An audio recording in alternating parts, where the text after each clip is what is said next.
आठ गांठ कोपिन के साधु न माने शंक, नाम अमल माता रहे गिने इंद्र को रंक। मेवाड़ की रानी मीराबाई 15वीं शताब्दी के मशहूर संत गुरु रविदास जी की शिष्य थी। उनकी सखिया सहेलियां गुरु रविदास पर नाक मुंह चढ़ाती थी, क्योंकि गुरु रविदास गरीब थे और उनका काम जूतियां गांठना था।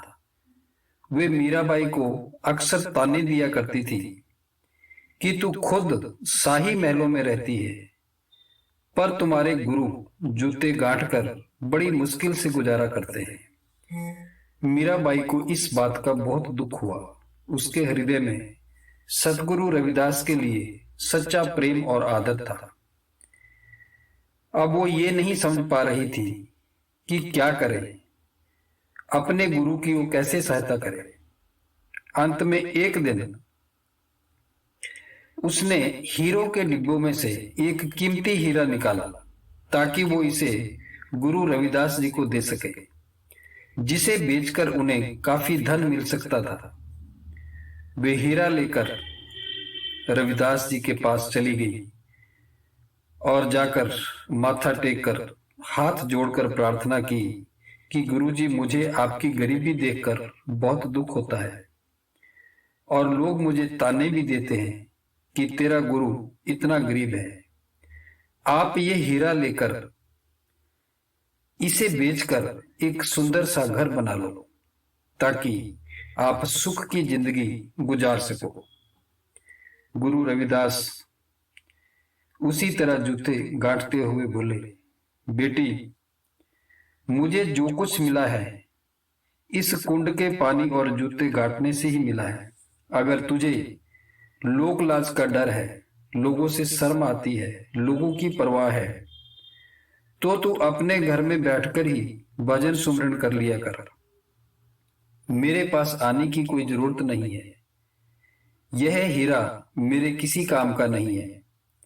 चाहे लोग मुझे गरीब समझते हैं, पर मुझे इसी गरीबी में आनंद आता है। मुझे दुनिया की किसी भी नासवान वस्तु की जरूरत नहीं है। इन पदार्थों की मुझे कोई चाह नहीं है। मीराबाई पर बहुत आघात लगा, क्योंकि गुरुजी ने उनका दिया हुआ हीरा स्वीकार करने से मना कर दिया। मीराबाई हर हालत में गुरु रविदास जी को हीरा देना चाहती थी और वह बहुत देर तक मिन्नतें करती रही, पर गुरुजी ने एक भी बात नहीं सुनी। अंत में निराश होकर मीराबाई कहने लगी, गुरुजी, मैं हीरा आपकी कुटिया की छत में छोड़ जाती हूं। जब जरूरत पड़े आप निकाल लेना ताकि आपका जीवन सुखमय हो जाए। यह कहकर मीराबाई अपने महल में वापस आ गई। इस बात को कई महीने बीत गए।